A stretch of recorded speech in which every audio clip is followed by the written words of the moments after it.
Hey, how's it going and welcome to another video.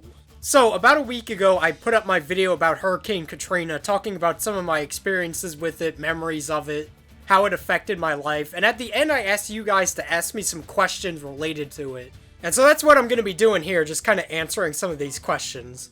Not all of these are like strictly Hurricane Katrina related. There are a lot that are kind of just like vaguely sort of New Orleans themed and like some that have nothing to do with anything, but I figured I'd answer them anyways because I'm a nice guy. But Elwin Matthew wants to know, so say you did end up leaving New Orleans, is there anything that you would have to leave behind that you would really miss? Yeah, all kinds of shit. I mean, like I said in the video, the situation 15 years ago and now are pretty different because I'm an adult at this point, and now I have shit that I've like grown very attached to, that I've spent my own money on, things that are pretty much irreplaceable. You know, most of my autographs that I've gotten over the years at, like, my weeb conventions from different voice actors, that's definitely something that I would miss greatly, assuming it got destroyed. Like, there's obviously a caveat to all this that it is possible to just take shit and, like, go, but it's always a matter of, like, how much can you take? You know, you can load up a truck or a U-Haul or whatever, but it's like, certain shit takes priority over other stuff, right? Another thing is my Hatsune Miku poster. I got that at Miku Expo in 2016. Me and my grandma went. So yeah, that's like a very rare, short printed, you know, it was only at that event that year, that particular poster, so that's something I definitely want to keep. Most, like, games and shit are pretty replaceable. If I happen to lose all my video games overnight, it would be like, that sucks. But you can always just buy them again. But yeah, I'd mostly just grab shit that's of sentimental or, you know, like, actual real-world value. As much as what's reasonable, but yeah, I don't know, you kind of just have to hope something like that doesn't happen. No Thanks wants to know, this has nothing to do with anything. Not related to the video, but I'm wondering, where do you get your backgrounds, or do you just make them yourself? Yeah, I just make them myself.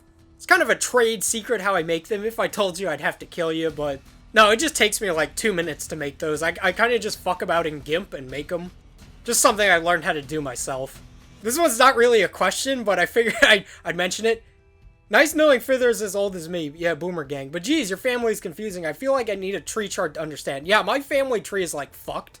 And in that video, that's like the simple version. But it just goes to show, like, don't have multiple kids with different moms and different dads and shit. It creates a lot of problems and confusion. This one's not really a question, but I figured I'd bring it up anyways, since it's kind of an interesting point. Kiyoyami says, as someone who lives in a place that doesn't really get earthquakes or bad hurricanes or tornadoes, it's hard for me to imagine leaving where I live or not moving to a similar place to avoid these kinds of things. It seems incredibly stressful every time a hurricane or something happens, especially during certain times every single year. I can understand people staying in these areas though because of their attachment to them or to the family and friends in these areas. It's just really scary and something I'd never really want to experience firsthand. And yeah, that is a great point. I feel like that's something that, like, pretty much everybody in Louisiana kind of subconsciously wonders themselves, is like, because I'll be the first to tell you, every, you know, like, towards the end of the summer is really stressful and scary around here because you never quite know, like, if another Hurricane Katrina level fuck you is gonna happen. Like, 2 weeks ago at this point, we got hit by a double hurricane. It didn't affect me, but, like, people more towards the, kind of the southwest of where I live got hit pretty bad. And I don't know, it is a weird sort of human quirk to live in these, you know, impending disaster zones. And like I said in the video, I feel like if another Hurricane Katrina level situation happened and we just got fucked hard again, most of us would be like, alright, you know, it was a cute experiment living in New Orleans, let's not do that anymore. Maybe it's just, like, stubbornness, because we're a very stubborn species. We like to kind of bang our head up against the wall a lot. Perhaps it's a pure defiance of nature. We're just like, yeah, fuck you, hurricane. I'm gonna live here anyways.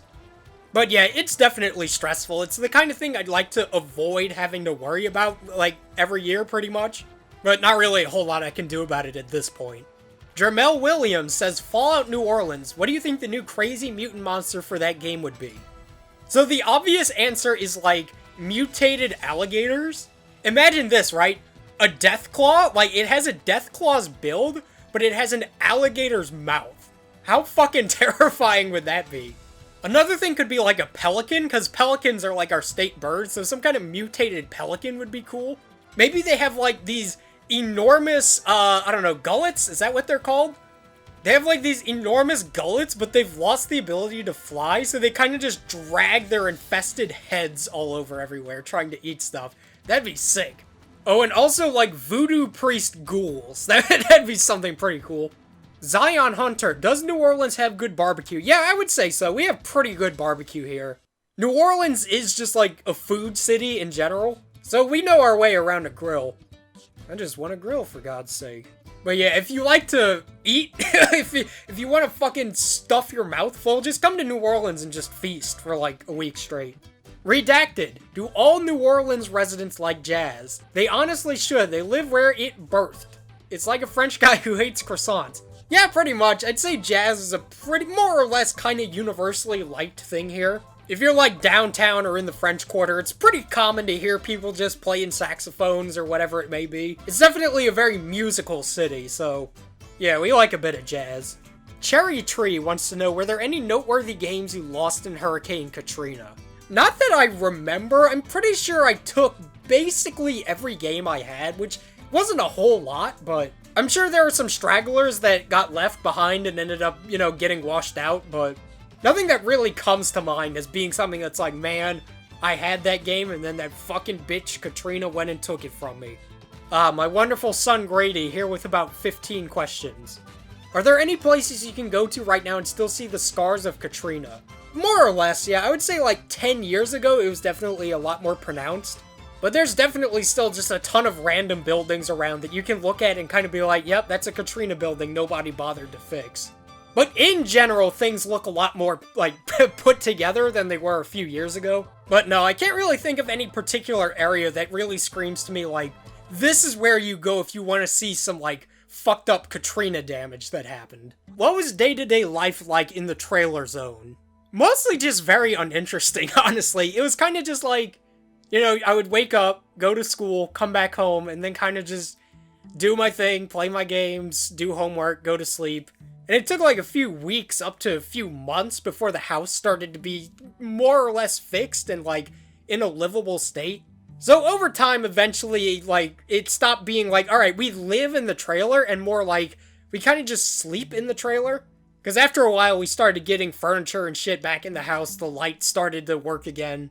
So yeah, the trailer, it was mostly just, like, boring. Any funny stories from that time period? Nothing that really comes to mind. I can't really think of any, like, recovering disaster zone funny moments from, you know, that time period. Think you'll ever leave the coast for a safer area since you don't want to lose your irreplaceable shit? Yeah, definitely at some point. I would like to move more kind of north in Louisiana. Like, not too far away, but just enough to be like, alright, a hurricane comes, I'm probably pretty much safe.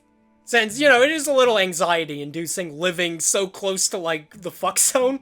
When's the Tyga collab? Maybe eventually.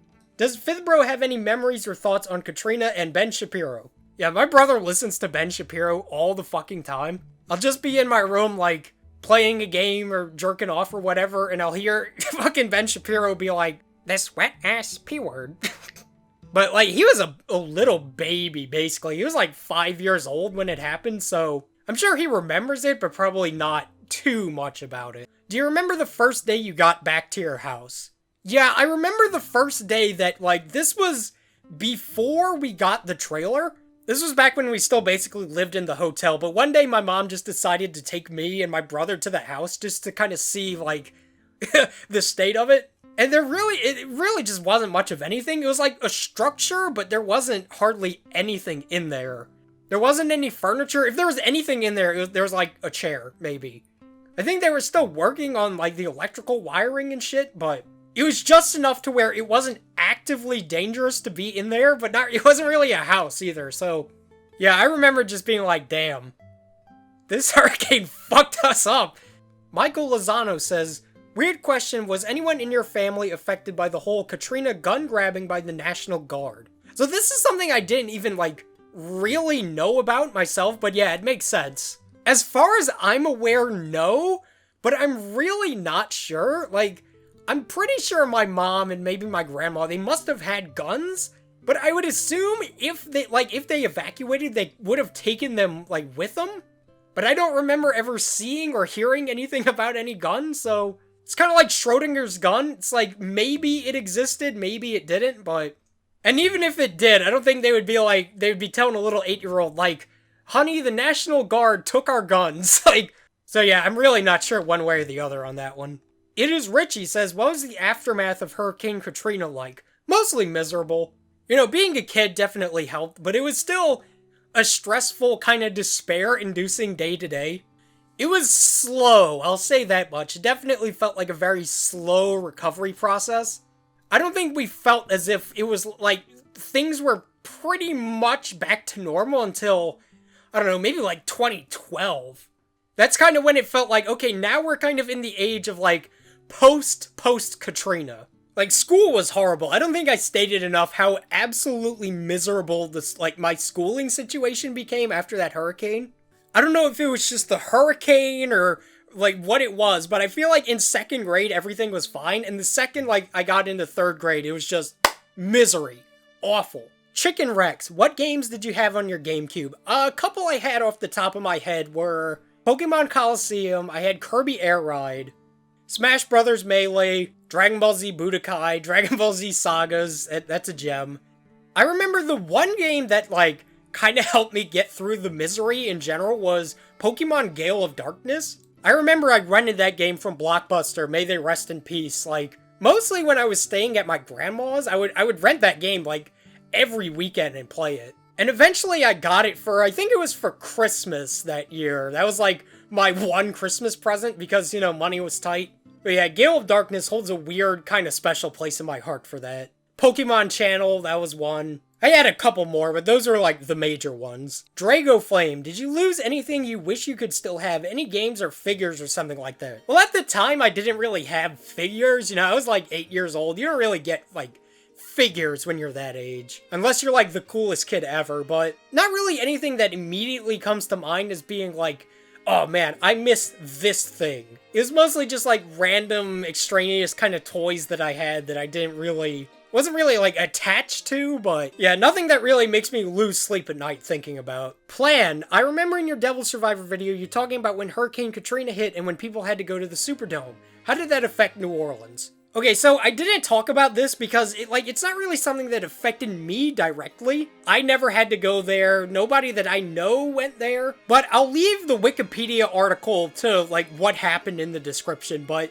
essentially, the Superdome was, like, the last resort for people that were either too stubborn to evacuate or just, like, didn't really understand the danger. And it was just kind of like, imagine everything that can go wrong going wrong. I think, like, at the peak, there were about 20,000 people in the Superdome. And there was a lack of food, a lack of water. I think they lost power at some point. There was, like, no medical supplies, really. There was no antibiotics. There was no medical staff. It was hot as fuck because there was no air conditioning. Apparently, all the sewage pipes started to break, so the whole place just smelled like human shit. And otherwise, there's just a lot of stuff that, like, is hard to confirm nor deny when it comes to the Superdome. There's a lot of claims that it was just, like, a fucking rape den, and, you know, people were just getting beaten up, dealing crack, fighting. But it's not really something that's, like, really well documented, because this was the fuck zone, right? So yeah, it was bad, to say the least. Yeah, I would definitely suggest you kind of read up about it on your own, but it's the kind of thing that you read up about and you look back on and you think, like, man, we were not ready for this hurricane at all. Car the Beast, on the topic of disasters, how do you feel Katrina and COVID compare and contrast to each other and how they affected you at the time they happened? I mean, I feel like they're pretty apples and oranges. It's kind of like, you know, a hurricane and a pandemic are not really that similar. I feel like it's kind of weird trying to compare the two directly, but COVID has definitely caused me more active irritation just because of the fact that, like, I'm an adult, and so, you know, like, if all this happened in 2005 when I was 8 years old, it would just kind of be like, oh, that's weird, yeah, there's a virus, I don't know, I gotta wear a mask, do. But when you're an adult, it's more kind of like, oh, yeah, well, global society has been turned upside down like the fucking Fresh Prince of Bel-Air. But yeah, sorry, that's kind of a non-answer, but it's hard for me to really be like, alright, here's the similarities, since they are so different. Jeeve Pants says, I hope you're safe after Hurricane Laura passed through. In terms of questions, how did your family receive the trailer, other types of government aid, when infrastructure was still fucked? So, I don't know all of the exact specifics about this because, like, I was a baby, so your parents don't really tell you all the exact intricacies of it all, but even as a kid, like, it was just pretty common knowledge that, like, the government aid and getting the trailers and shit was a completely fucked system. Like, you would hear it on the news, your parents would complain about it. It was the kind of thing that, like, you just knew, right? But eventually we did get the trailer. It took, like, a while, but it happened eventually.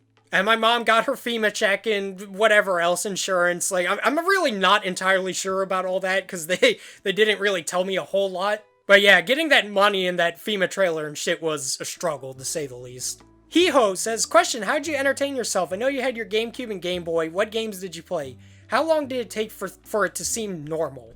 Well, I already gave my answer for most of the GameCube stuff. As for Game Boy, I had, Pokemon games like Sapphire, I had Pokemon Fire Red, Mega Man Battle Network, that was one, that was my fucking jam. Mega Man Battle Network 3, Kirby and the Amazing Mirror, that was one. Oh, Yu-Gi-Oh! The Sacred Cards, oh man, that was my shit, bro. How long did it take for it to seem normal? Oh man.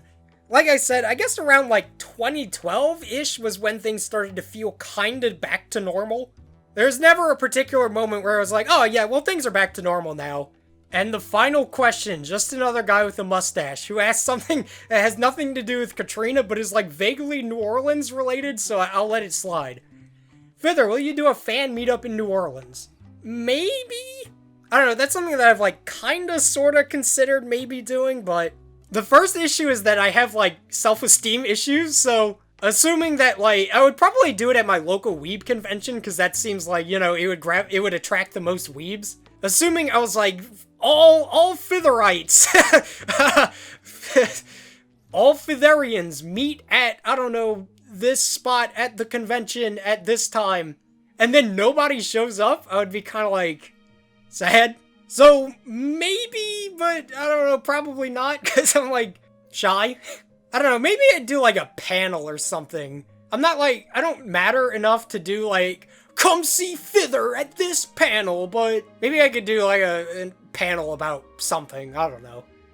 Dude, live edition of Figuring Out Fetishes at the convention? That's not a bad idea. I might have to inquire about that. But yeah, those are the questions. Thank you all so much for watching. Thanks to everybody who asked a question. Yeah, I'll see you guys next time.